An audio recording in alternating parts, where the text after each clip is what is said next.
Hello, guys, and welcome again to Bridging the Divide, where we dive into conversations that truly matter. Conversations that bridge gaps in society, belief, and understanding. I'm Ivan. I'm Martin. And I'm Joseph.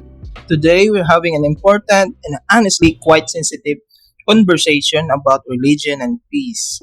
Two words that sounds harmonious together, but their relationships is anything but simple. That's right, Joseph. Religion for many is a guide, of course, towards inner peace and moral living. But at the same time, it's been at the center of countless conflicts throughout history. So, in today's podcast, we're asking, is religion a peacemaker or a peacebreaker? Number one question, what is religion really? I want to kick off by grounding us in what we mean by religion. For me, religion is more than doctrines, more than worship, more than fellowship. It is a cultural, social, and psychological structure that gives meaning to people's lives. It tells them who they are, what is right and wrong, what to hope for, and what to trust. It's deeply embedded in tradition, ritual, identity, and community. And for me, that's what makes it powerful. But at the same time, it is also vulnerable to distortion. People don't just follow religion, they live it. And when religion is challenged, it's like challenging the very foundation of someone's being, someone's principles. I agree with that, Ivan. But also think that we can't ignore how the institutional side of religion plays into this. Religion institution like churches, mosques, temples, and synagogues, they're not just spiritual centers, they're centers of power. Throughout the history, religion authorities have had a political influence. Land, money, and even the military forces. Like for example, the Crusades of Christians in the early 11th century. But so, while religion can be a personal and a healing, it's also systematic. And the duality is key when analyze whether it's foster peace or not. Absolutely, Martin. So, from my perspective, no, religion is a language and speaks to our need for connection, not just divine being, but to each other. No? People, what that people Yes, pray. We pray in groups, no, yes. We call that but fellowship. they worship in communities, no. Yes, Uh, of course. so mo They sila celebrate through shared rituals. visuals and say moingon sila agad giingon nila worship nila inyong yugmao na inyong silingan o Yes. inyong silingan amigo sa kinsa pa na. Mm. So but when it says we are choosing magud kay they are not, no, but So when religion says no. love your neighbor, Mm. it can create unity. Yes. But when it says we are chosen and they are not, that's when it risks division. Mo No, dila. religion isn't inherently peaceful or violent. It mirrors the hearts of the people who practice that religion. Mo sa So it brings us to this second um, segment, yes. religion as a catalyst for peace. So let's go into the good. Let's go into the good that religion has done, and of course, it still does in the name of peace. There are countless examples, of course. Gandhi's philosophy on ahimsa or nonviolence was deeply rooted in Hindu and Jain beliefs. His peaceful resistance inspired civil rights movements across the globe. Then, of course, we have people like Martin Luther King Jr., whose Christian faith fueled his activism for racial equality. Their religious beliefs weren't just incidental in nature, they were the core of their very commitment to peace and justice. I'd also add the role of religion in community development. In many parts of the world, religious organizations are the ones feeding the hungry, sheltering the homeless, and educating the poor. Take Catholic Relief Services, for example, or Islamic Relief. These are faith based groups doing the kind of grassroots peace building that governments often overlook. And then there's interfaith movement. Religions coming from many parts of the world come together to promote and and have an understanding like the Parliament of the World Religion or the Religions for Peace. That's a practical, ongoing example of religion being a bridge, not a barrier. One thing that lang always is I admired is how religion can transform pain into purpose. Like survivors of war, loss, itong survivor of loss, itong the trauma na often na gipangita ng healing no na Through their the spiritual spiritual community. So na sa in Rwanda katong na genocide na hitabo no katong mga churches na genocide. genocide na nahitabo. Ang simbahan man jud ang giunang gi, Ang church dito murag na ay ang ilahang role is may Sila naguna may sa nag-start, reconciliation sila may they nag-start. rebuilding of the community. katong mga victims kay dito na pray na at nga sila what peace wisdom na para mapasaylo tong na na. So kaning this not something policy alone no can achieve na to no, but kaning spiritual work eh, lisod jud siya, but it's a raw it's a It's raw and it's it's real no.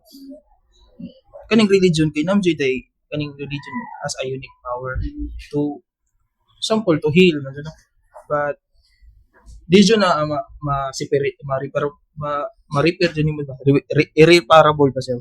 Sige So this brings us to our next question. masag. In relation, of course, to religion. Yes. What about violence? And yet, we can't romanticize it. Religion has blood on its own hands too.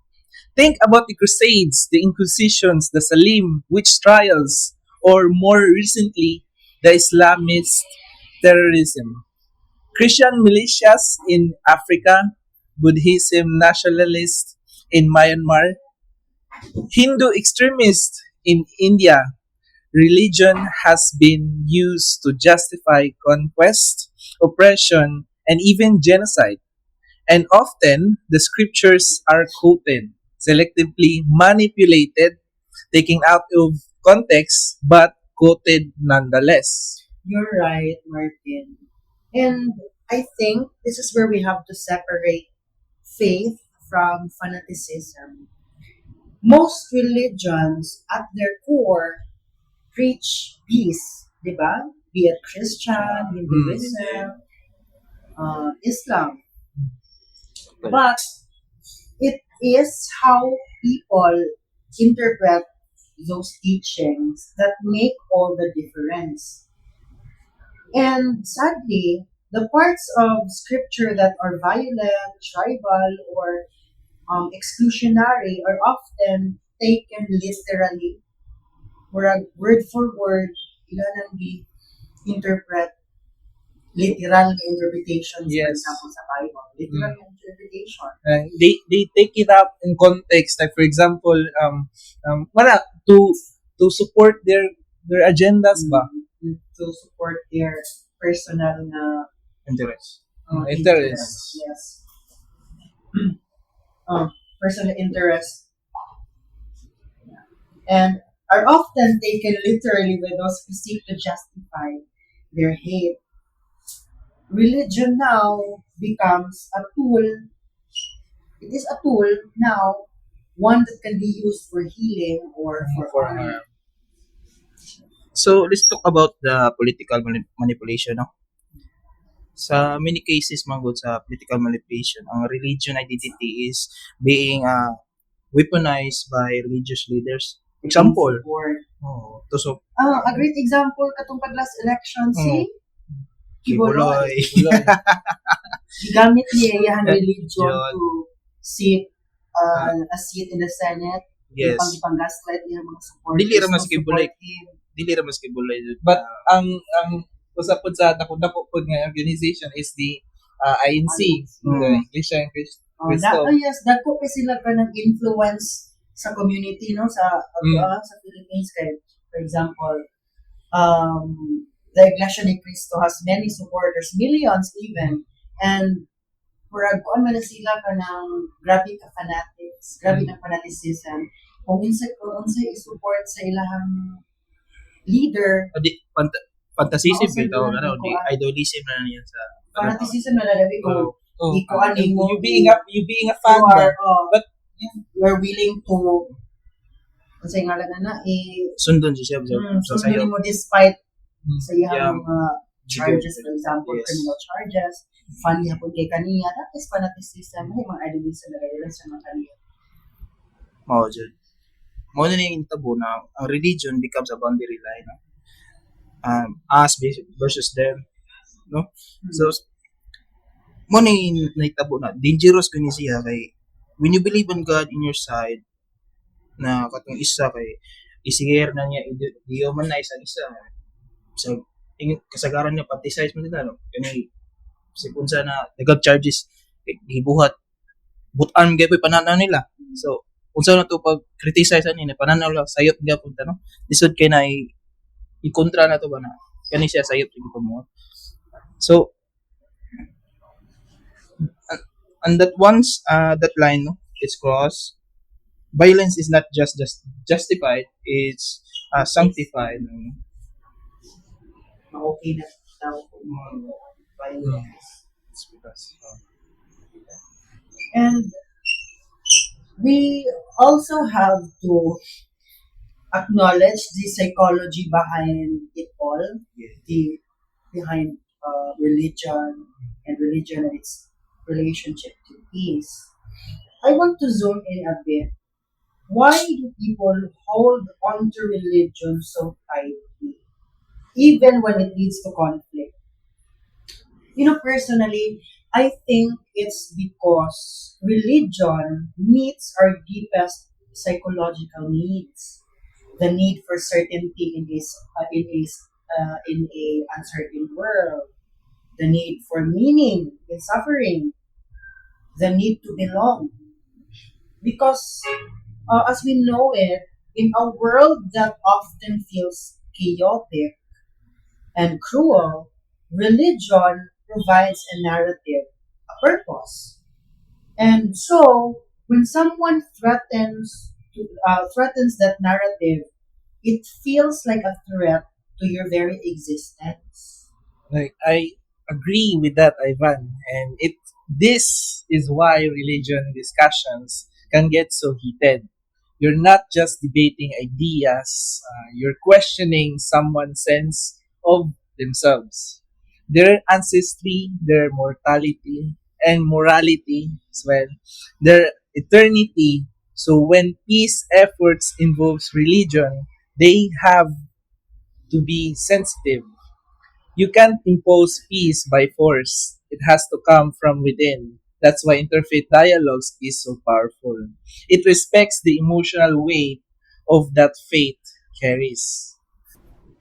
so I'd even say that religious beliefs when coupled with humility, is one of the most powerful peace tools we have. But when it's mixed with arrogance, I know the only truth that says, no, that's when it becomes toxic.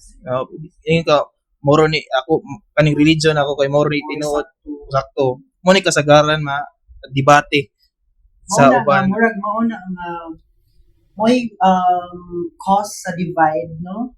So, Kay one religion think that the religion is the supreme religion, while others also think that way. So there is a divide right there. that's when it become toxic, no? Toxic na tayo na. Toxic na kayo mo panahon bisa nga Feeling na ni mo, anak ka, ang sasad feeling niya, anak kayo, magsumpakit na mo, anak. kay if people approach religion as a journey rather than a weapon, We'd have uh, fewer conflicts, fewer war. Walang structural violence, walay violence in general. we have a deeper compassion sa results. Now we're going to discuss religion in the modern world. Oh, in the 21st century, no, religion is evolving. It's adapting to technology, globalism, and new moral challenges, but it's also facing resistance because many young people identify as spiritual, but religious. That is the most common narrative, no? Sa mga kabataan Taan. kung hindi sila spiritual, hindi sila religious, spiritual. Spiritual na sila. Pero But that's, when in reality, Oh. for me personally, that's my excuse for not going to church. No, yeah. That's my excuse. Kasagaran nila nga quotation yung mga na sila nga kaila ko Ginoo pero dili ko musimba pero kaila ko Ginoo. No. Oo. But anyways, in the secular societies, often marginalize religion entirely.